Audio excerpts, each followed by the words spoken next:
So I recently quit my job at Microsoft. Maybe this won't come as a surprise to most people, but I just quit my job. And a lot of people have been asking me how life as a self-employed content creator is going so far. So I thought I would give an update on pros and cons of being self-employed and just what life is like after big tech. So let's get into it. So if you guys haven't already seen my previous video where I talked about quitting Microsoft, I've actually put that on my channel, so you can check it out. I kind of go into detail as to why I quit my job and also some major updates that happened in my life. I just put in my 2 weeks and I'm kind of emotional, but in today's video, I wanted to mostly talk about the business side of things and then just what life has been looking like, kind of unemployed or self-employed. So first off, for those of you that don't know, my main job now is being a content creator. And I've wanted to be a content creator since I was 12 years old. So I'm really excited and super passionate about the work that I'm doing. I've never been in a job where I wake up every single day really excited. So I think that has been really nice for me, just waking up every single day, wanting to get started with work and just excited about creating things. That's something that I never thought I would be able to do full time. And so I'm trying to soak it in and just really live in the moment. So that's a really, really big pro. Having autonomy, being able to be creative again, telling stories, that's something that I really, really like. But at the same time, I'm also running a business. So it's not just about creating content. I know it looks kind of like I just turn on the camera and then I start talking and I upload it to YouTube. But there's a lot of things that are involved behind the scenes. So for example, in terms of finances, you might already know about AdSense. So all YouTubers have a Google account. And typically when they post a video, if their channel is monetized, Google will run ads on their videos, but you don't really have control over which kinds of ads are played on your videos, just because Google will serve that content to your audience members. And so for me as well, I don't really have a lot of control over that. And so my earnings are also very low on Google AdSense. And that's typically the smallest portion of the pie when it comes to earning income in content creation. Now, again, you guys may already know this, but most content creators make money either through their own products or through brand deals. And so for me, the majority of my income comes through brand deals. And brand deals are basically like little commercials or advertisements for certain products, or sometimes I'll have like full length videos on YouTube, which is a lot more rare, but sometimes that happens as well. So yeah, that's where I get the majority of my income. So you might be wondering like what all goes into actually getting a brand deal or making a video and monetizing it. So when I first started on YouTube, I actually was a solopreneur. So I just worked by myself. I scripted, I edited, I filmed, I posted these videos. And if I ever did get a brand deal in those early days, I would just negotiate it all on my own. Over time, that became unsustainable just because I was doing my 9-to-5 job and I was doing YouTube on the side. And so it really only allowed for me to post 1 or 2 videos a month, which I wanted to post a lot more. It's just that I would have burnt myself out had I been posting more often. So what I ended up doing was eventually I started to delegate tasks. So the first person that came onto my team was my editor. And now he actually has a team of editors that works on our projects. And so that's actually streamlined a lot of the editing process and just the production of the entire video, which has been really, really helpful. The next piece of the puzzle is my thumbnail editor. You may see on my channel that I have like some thumbnails that look a little bit more simple and then some that are probably more professional looking. Those better, more professional looking thumbnails are from my thumbnail artist. The more simple ones, like I still edit thumbnails from time to time, just because it's fun for me. I don't want to kind of give away all of the creative process. Even some of the videos on the channel, I still edit some of them as well. But just so that we can output more videos and I can get these narratives out there, in a timely manner, that's why I have a team of people working on some things. Now, the other piece of the pie is also my brand agency. So I have a bunch of brand managers that work on finding brands, negotiating with them, keeping me on a schedule so that I'm able to post things on times and hit deadlines for different brands. And I think that's super important, having a management team, because otherwise you're just figuring things out on your own. And that gets really difficult, especially if you're booking more and more deals. The other thing with that, and something that I've really struggled with, is saying no to deals, just because you kind of get into this scarcity mindset when you're running your business, which can be really dangerous, where you don't know how much money you're going to make every month. And so there's a lot of risk involved in, being a solopreneur or not having a stable 9-to-5 paycheck every 2 weeks. So because of that, I've had a hard time saying no to brand deals. And so I want to start to balance out my life to the point where I'm taking brand deals based on if I have the capacity to actually, work with these brands. And so that's just a learning curve that I'm going to have to figure out eventually. Also, my work schedule is kind of crazy. So for example, the first day of unemployed life or self-employed life, I worked for 2 hours. The next day I worked for 15 hours. And so there's deadlines that I need to organize in the future so that I'm working a little bit every day and I have more of like an 8-hour a day schedule rather than working, crazy hours one day and then barely at all another day. So yeah, there's a lot of caveats to that. And I also think people typically assume that content creation is quite easy compared to 9-to-5 jobs. And I'd be lying if I said it wasn't easier. I do think this job, if you get it to a point of stability, like financial stability, can be a lot easier. You're not going into work, you're not commuting, you're not kind of at the beck and call of a manager. You have complete autonomy and complete control.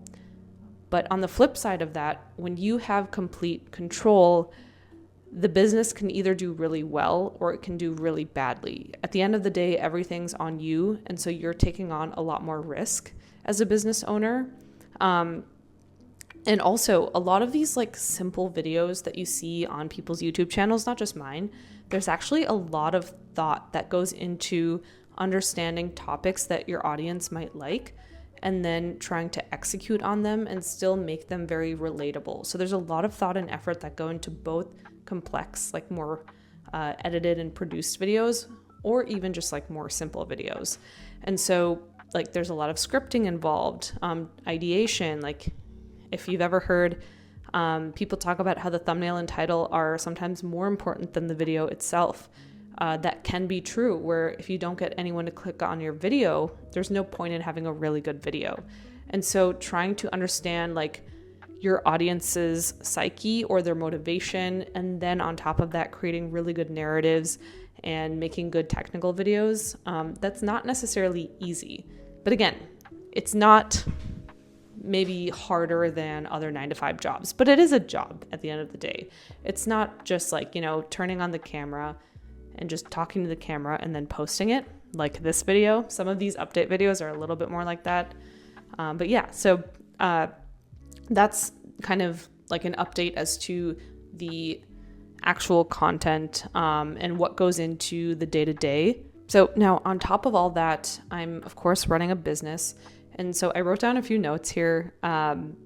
Basically, I have my own LLC. So there's a couple of things involved with that. Not only do I have to maintain this LLC every single year, but I also have to kind of now worry about quarterly taxes. Whereas before with my corporate 9-to-5, I didn't really have to worry about that stuff because I would withhold a certain amount of money and my corporate job would pay me a salary and remove those taxes and pay those taxes for me. And then at the end of like the tax year, basically I would either pay more money or I would get a refund. It was quite simple, but now it gets very complicated because I have to worry about things like expenses. I don't necessarily have a payroll, but I have expenses with my brand agency, my editor, my thumbnail artist. So all of that stuff gets taken into consideration. even just expenses for equipment or things that are directly related to the business. I have to keep track of all of that stuff. So thankfully, like my accountant and tax team have been really helpful there. So because I have all these different facets with streamlining the editing process and the thumbnail process, or even the brand negotiation process, or the tax and business process, it kind of gives me a lot more time to just focus on making really good videos. And that's something that I really want to continue to focus on, because the whole point of quitting my 9-to-5 job was to do something that I really enjoy and not just create another restrictive, constrained 9-to-5 for myself, filled with deadlines.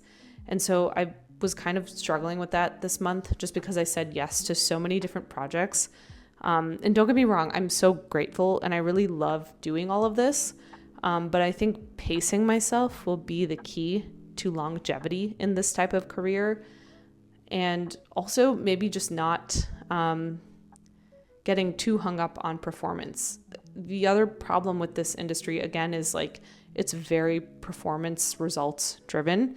And that gets magnified when you're a business owner. And so if videos start to not do well, that affects my ability to make income through brands, and in turn affects my ability to even run this business and like stay self-employed.